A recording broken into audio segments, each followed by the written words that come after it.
Hey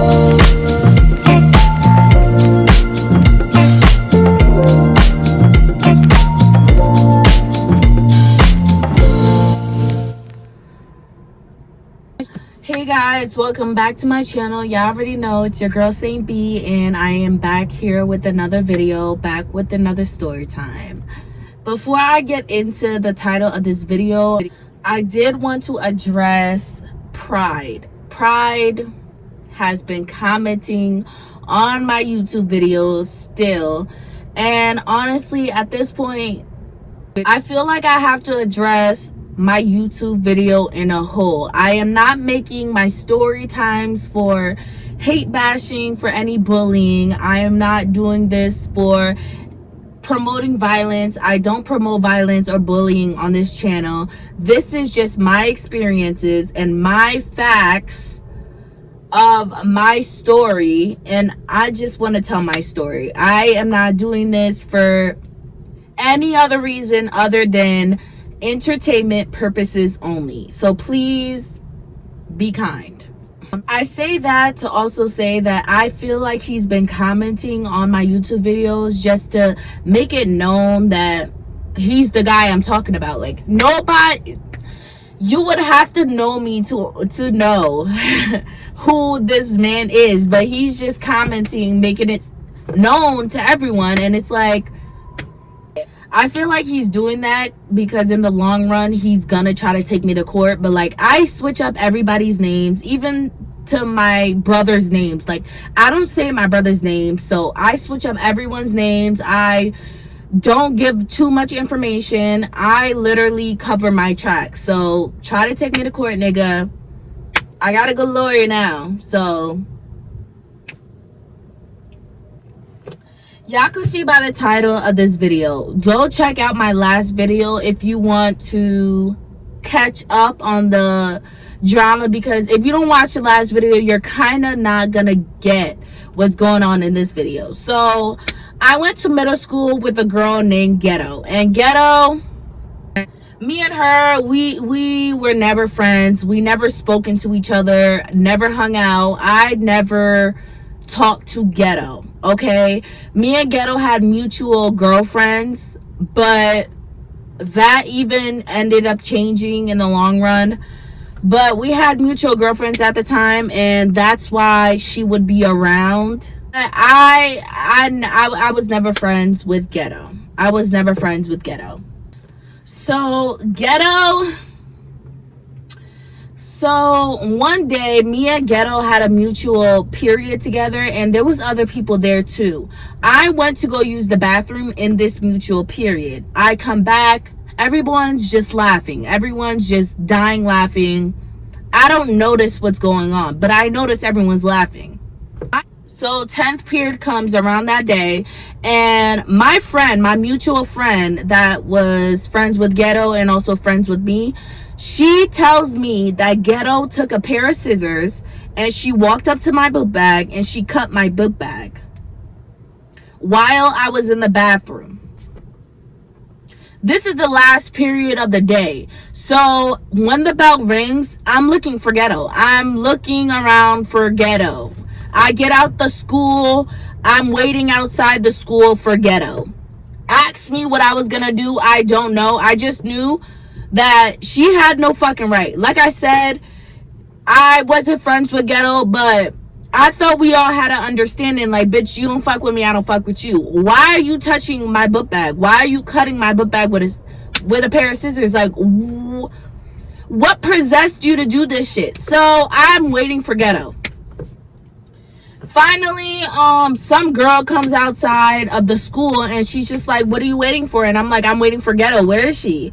And she's like, oh, Ghetto was picked up by her mom or by her grandma, because guys, Ghetto and her brother was living with their grandma. They weren't living with their mom. And honestly, I don't know their whole story. I don't know where their father, I don't know them. I really don't know them. But even hearing that you're living with your grandmother and you're doing like shit like this, like, the more story times I give you on Ghetto and her brother, you'll understand why I never wanted to fuck with them. Because So I hear that she got picked up early, and I'm just like,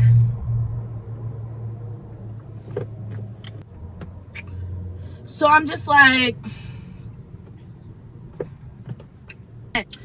now I'm walking home. I'm walking home by myself. I'm not walking with anybody because I don't trust these people. But being in my hometown middle school and high school, I just felt like I couldn't trust none of them. None of them. From the niggas to the bitches, I couldn't trust none of them. The people that were in the mix, I did not fuck with. I didn't want to fuck with because there were already too much eyes on. I don't like attention, so I naturally do get that attention. I don't understand why though, but I already had that attention on me, and I didn't want more attention being friends with the people that was in the mix. Like I didn't want the attention. I still don't want the attention. More story times I tell you, the more you'll understand what I'm saying. Like you'll understand. So I wasn't really friends with the bitches that were in the mix. Okay, I'm walking. I'm not walking with nobody because like I said, I don't trust none of y'all motherfuckers. I don't trust y'all. So I'm walking by myself. I get home and I automatically call my godmother. I call her basically like, I'm getting bullied. This girl cut my book bag and I need a new book bag. So now she's telling me, okay, get ready. I'm going to come pick you up and we're going to go to the mall to grab you a new book bag. Thank God for her. Like I said, my godmother and her mother is like my guardian angels because without them, I really would have snapped. I would have been in jail, juvenile jail. Till now, you get what I'm saying? Like I really would have chose the wrong path. So at this point, before I moved to the hood, my mother put me in karate classes, and I didn't understand why she put me in karate classes. I was having fun in karate class, but she put me in karate classes. And then when I moved up there, that's when I started fighting, and then I started getting good at it, and then I started using it as a tactic, a hobby to like just basically get my frustrations out. They put me in karate classes before I moved to the hood. Yeah. So I'm telling her, I'm like, mommy, like it happens in school, like they're bullying me. I don't know what to do. Like this girl came out of nowhere. She cut my book bag for no reason. She's like, do you know this girl? I'm like, no. She's like asking me, have you spoken to this girl? I'm like, no, she's only around because we have mutual friends. But even then, I don't talk to her. I don't look at her any type of way. I don't say nothing to her, mommy. I don't know why she cut my book bag. So my mommy's like, you know how to self-defend yourself. Basically, you know how to defend yourself. You know what is right or wrong. Just stay away from her. And if she comes looking for a problem, basically give her the problem. That's how my mommy is. So I'm listening to my mommy, and she takes me to Against All Odds at the Palisades. If you know, you know. So I went in there. I grabbed my North Face book bag. It was a really cute, expensive as fuck book bag. And she paid for it, and I just felt really bad because I'm like, this money, we could do so much more with this money. But the fact I was getting bullied, my mommy wanted to buy me a North Face just so like they could stop bullying me about my brands, I guess. Like, guys, I was the type of little girl to go from church on weekends and I would go to Haiti in the summertime. So imagine that. Like, I would spend my summer times in a third world country with all my uncles and my cousins that I don't see on a regular basis. We do things differently in Haiti. Like, we literally kill and freshly cook our food. So I'm learning all this stuff from a third world country, and then I'm coming back to America for the school year, and I'm not fitting in because these bitches are arguing about name brands, Jordans, North Face book bag, and I'm literally like, I'm confused as a little girl because I'm like, if y'all go to Haiti, if I take y'all to my country, the shit that y'all bitching about right here, right now, y'all wouldn't be bitching about. You get what I'm saying? So stuff like that, like I really felt bad. My mom spent so much money on that North Face book bag, and like every single time when she spent money on Jordans, on North Face, on anything that I needed for school, name brands, because I was getting bullied, I felt so bad. It was like my heart getting ripped out of me. Even now, it has to be something that I know I could invest in for me to put my money into it. If it's something I'm wearing on my feet, you damn Skippy, I'm not about to pay $350 for some motherfucking Jordans. I'm not doing it. I'm not doing it. My mom paid for the North Face, and I'm like, thank you, mommy, but like feeling guilty as fuck, but also hype because I get to go to school with a North Face flexing. So I go home. My mommy drops me off at home, and I'm just talking myself up. Like, I grab dinner and I'm just at the table just talking myself up like, Bree, you better go in there tomorrow and let that bitch know who the fuck you are. Because no, like, I really had the built up anger. She cut my book bag for no reason, and then on top of that, my mommy had to come out of pocket for a whole new book bag, and on top of that, a name brand book bag. Oh yeah, no, I'm going in. I was talking myself up the whole time I'm eating my dinner. I go into my room, I'm in the mirror talking myself up. I'm like, Bree, whatever happens, if she hits you, you know you are tagging that ass. You are going ham. But before that even happens, you're gonna walk in there. I was talking myself up. I'm like, you're gonna walk in there, you're gonna confront her about cutting your bag, and whatever happens, it happens. So I'm talking myself up. The next day comes. I come outside. I put on my book bag. I'm feeling nice, bro. I'm feeling nice with this book bag. I can't lie. I felt good a little bit. I felt good because I got a new book bag. It's name brand. I feel kind of good. But I'm like, nah, I'm going to check this bitch. So I walk into the cafeteria, because it's breakfast time. I'm looking. I don't see Ghetto. I don't see her at all. I look, don't see her. I take off my North Face. I put it down on the bench where I usually eat. The cafeteria, you know, table, bench, or whatever. I put it there and I go grab my food. I'm walking back to the cafeteria, and I still don't see her. So I walk to my bag. I place my food down. I look at the front door of the cafeteria. She walks in. And mind you, there's other people there too. Like, these people, instigators. I'm pretty sure when they seen that I had a new book bag, they didn't say shit. Like, it was quiet. When I walked up in that cafeteria. So I'm pretty sure they were analyzing my book bag like, oh shit, she got a new one. So nobody said nothing to me. But when I seen her walking up to her, I see people trying to talk to her. I walk up to her and I'm loud as hell. I'm like, so why did you cut my book bag yesterday? She's just staring at me like this. I'm like, so why did you take a pair of scissors and cut my book bag yesterday? She's just looking. Not saying not a damn thing. So I was like, do I have a problem with you? Do I know you? Why would you take a pair of scissors? I kept repeating that. I'm like, why would you take a pair of scissors to cut my book bag? Like, what sense does that make? If you have a problem with me, do something to me. You get what I'm saying? This bitch is not saying nothing. Not a damn motherfucking thing.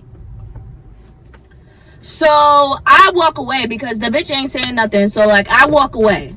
Mind you, my locker was right near this bitch's locker. Ghetto's locker was right near my locker. So I'm walking down the hallway for first period, going to my locker, and I see that she has a teacher assistant or whatever, like a security guard or whatever, who the fuck, a staff person helping her take stuff out of her locker to move her locker. Later on to find out, this Ghetto and her grandmother had a report that they were doing. They were constantly coming up to the school to complain about me. Why? I don't know. But I had the motherfucking report with her name on it, so I wish the bitch would motherfucking lie. Stupid ass hoe. She was trying to get me kicked out of school, which it worked. It worked, guys.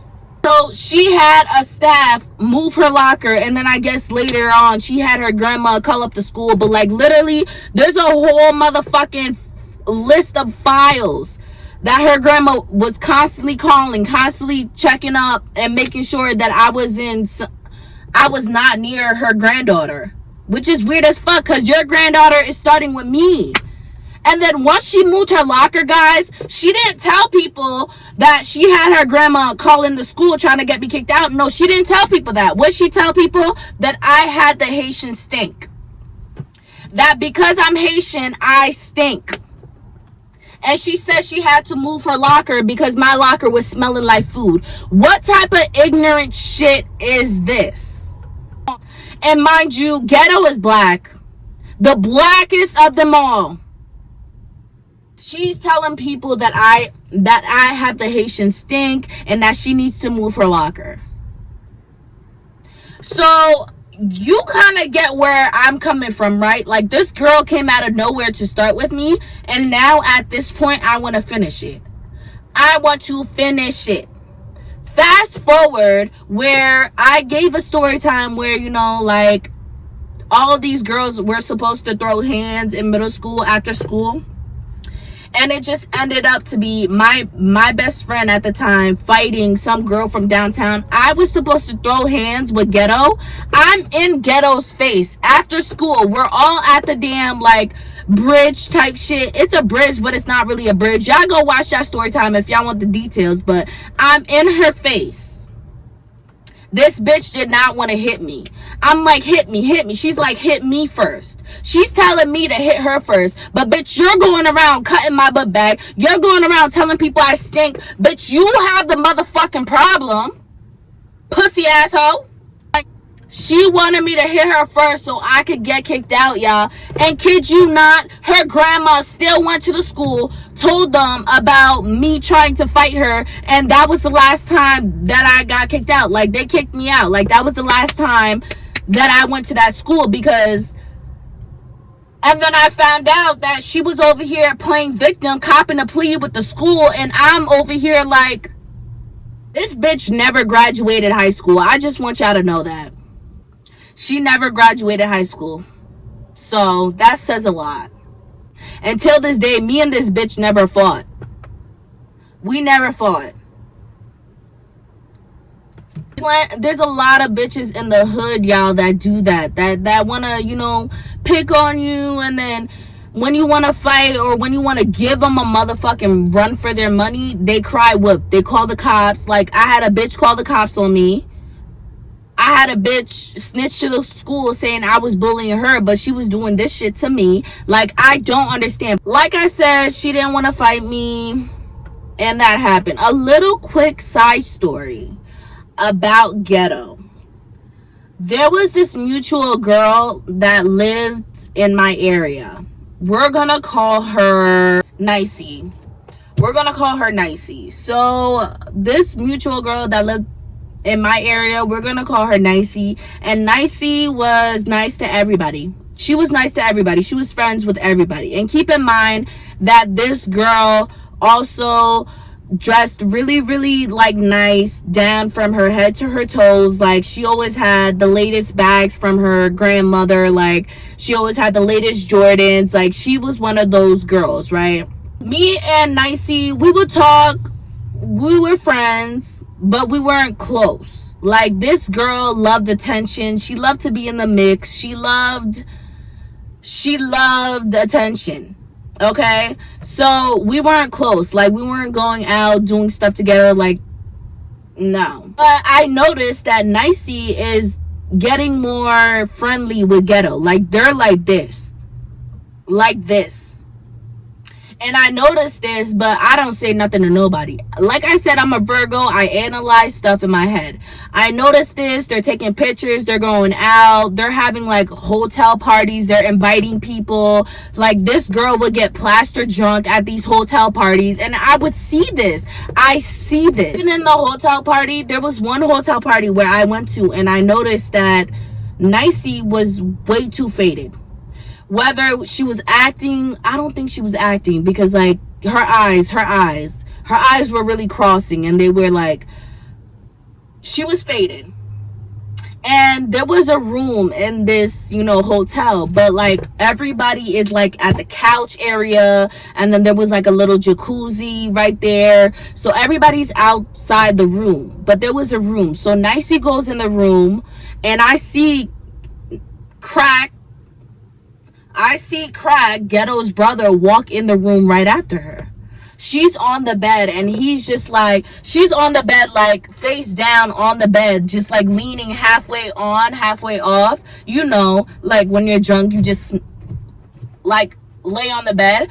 I see Ghetto's brother, Crack, he's right behind her. He gets right behind her, and he just like lays on her. So I see that, and I'm just like, keep in mind, I'm just seeing, I'm witnessing. I don't say nothing. Even my best friend that I was with at the time, I didn't say shit to her. So they're getting really, really close, and I'm like, fast forward to a year later, guys. I hear that Nicey got laced, meaning that she either took a drug that she didn't know that she was taking, or she smoked, you know, something in a blunt that she didn't know that she was smoking. Either way, I don't know how it happened, but she got laced. I'm hearing this, and it's going over my head. Then like 2 months later, I hear, oh, Ghetto, the girl that had an issue with me, Ghetto laced Nicey, because like I said, Ghetto and Nicely, they were like this. So now I hear Ghetto laced her. So now I'm like, I'm still not saying nothing to nobody, but in my head I'm like, there's a reason why me and this girl never clicked, and I don't care what the reason is. I just thank God that me and her never been in the same circles, and still aren't in the same circles. Like, still aren't in the same circles.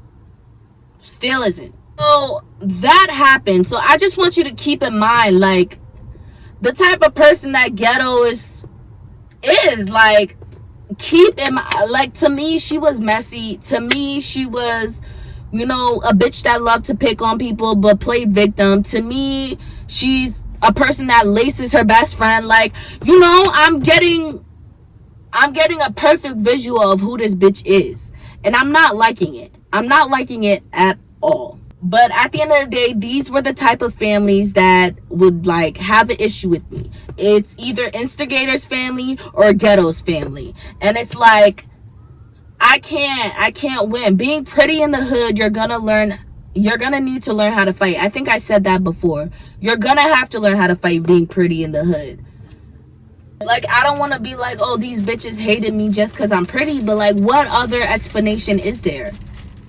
What is it? After that whole situation with Nicey and Ghetto and that whole lacing situation, like, I haven't seen them at all. I never had an issue with Nicey. We just stopped talking when she became like best friends with Ghetto. So one day I decide to go to the center, and like I said, leaving the house, in my case, being pretty in the hood, I have to be ready to fight. I'm always ready to fight. So I walk out the house, I go around the corner, grab my friend Sandy, and we're walking downtown. Mind you, I'm in a hoodie and some sweats. Most likely, my friend was in a hoodie and some sweats too. Like, mind you, my childhood friend, she fights. So we walk downtown and we walk into the center. We see these group of niggas there, and they're like keek, you know, laughing. And as soon as we step in there, they start like, you know, talking to us, me and Sandy. They start talking to us. They're like, oh, the troublemakers are here. Like, who y'all looking for now? Like, who y'all trying to fight now, basically. And me and her, we're just like, nobody, we chilling.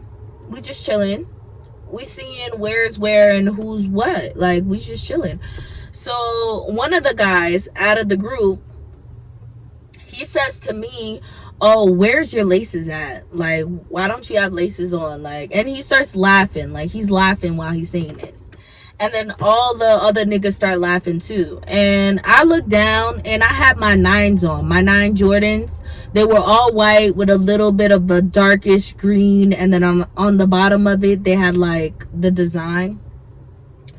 So, but those 9s, like, you could stick your feet in them and the flap wouldn't, like, it wouldn't be floppy. Like, I wore those to fight. Like, they had like straps on the side of them, so like you could wear them without laces. So when he's saying this, I'm just like, I didn't say nothing about it, but they start dying laughing. They still going in on me having no laces. They just like, yeah, like you poor, you can't grab no laces. Like, I could go to Foot Locker and grab you some laces. Like, matter of fact, I could steal you some laces. And they just start dying laughing. I'm just like,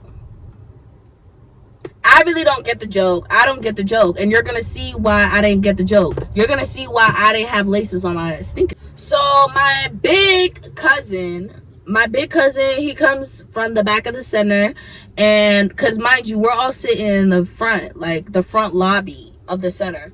So he comes from the back of the center and he gives me a hug. He's like, hey, Nana, like, what's up? And I'm like, hey. And one of the guys says to my big cousin, he's like, oh, why doesn't your cousin have laces on her sneakers? Like, she can't afford laces on her sneakers. And they start laughing again. Like, everybody's laughing, including Sandy. Like, I noticed that she was laughing. So my cousin goes, oh, nah, like, they took it from her, like, when she got booked. Like, you know, you can't go inside the pen with no laces. Like, they take everything from you. He's saying this with a straight face because at this point, like, that's exactly what happened. Like, I got arrested. Not the proudest moment in my life. I wasn't about to brag about that shit. But he said it and I was just like... So everybody stops laughing and then it gets dead serious because my cousin was dead ass serious. Like, nigga, I got arrested and they took my laces. Do you get it or no? Like, yeah, they gave it back, but like, I didn't put them shits on. I just like I said, I didn't need them. The 9s didn't come up. So my cousin says that. They all stop laughing and then he shakes his head. He's just like, all right, like, I'll see you later. And I was just like, all right, cuz, like, I'll see you later. So he leaves. Thank God he left, cuz this is where it gets fucking stupid. My friend, she wanted to go downstairs in the computer area to see if anybody was down there. And the guys are like telling her, instigating it to be like, yeah, go down there, see who's down there. So she's like, fuck it, I'm gonna go down there. So she walks down there. I'm sitting still in the front with the guys because I wasn't about to go down there. I don't give a fuck about nobody. Like, I wasn't checking for nobody, but like, if I seen you, I seen you. You get what I'm saying? So she goes down there. She stays down there for like a minute and then she's running up. She runs up. She's smiling. She's like laughing, smiling. And then she comes to me and then she gives me a look and I'm like, now I'm smiling and looking at her and I'm like, who is it, basically? Because the look that she gave me was like, bitch, I just seen somebody down there, somebody that we got beef with, somebody that we can handle. So I'm like, who is it? Who? And she's just like, and then she looks towards the stairs. So I turn back and I look towards the stairs. I see it's Poodle. Poodle is Ghetto's cousin. If you did not see the story time before this one, go check that one out and then come back to this one so it makes sense. So I see Poodle, her big motherfucking musty.